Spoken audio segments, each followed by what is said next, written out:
লাঠি তুই ওপরে রেখে দিলি আর সিঁড়ি তুই ভেঙে দিলি। তোর দাদার কাছে একটা ব্লকবাস্টার আইডিয়া আছে। তুই আমার কাঁধের উপরে বস আর আম পাড়তে থাক আর আমায় দিতে থাক।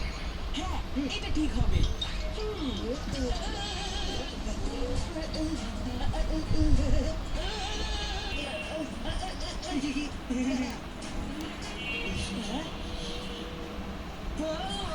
এটা কি করছিস?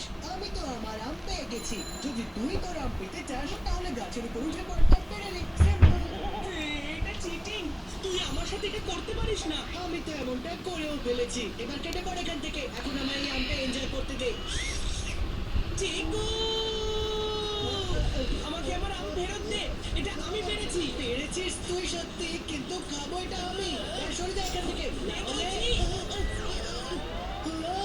তোর জন্য আমটা আমরা কেউ খেতে পারলাম না।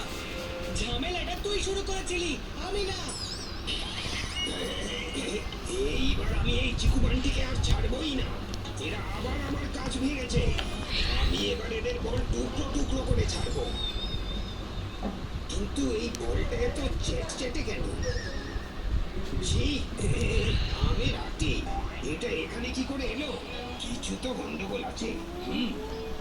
ঠিক আছে, আমি পারছি না, কিন্তু তোর জন্য একটার বেশি পারবো না। তুই লিন্ডোর আঙ্কেল এখানে? উনি যদি আমাদেরকে দেখে ফেলেন তাহলে উনি আমাদের আমের আচার বানিয়ে দেবেন।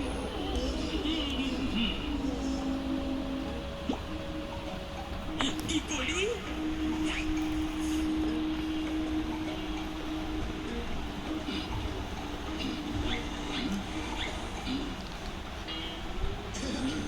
আমার জন্য, এটা তোমার ভাই বান্টির জন্য, এটা তোমার মাম্মির জন্য, আর এটা হলো তোমার পাপার জন্য।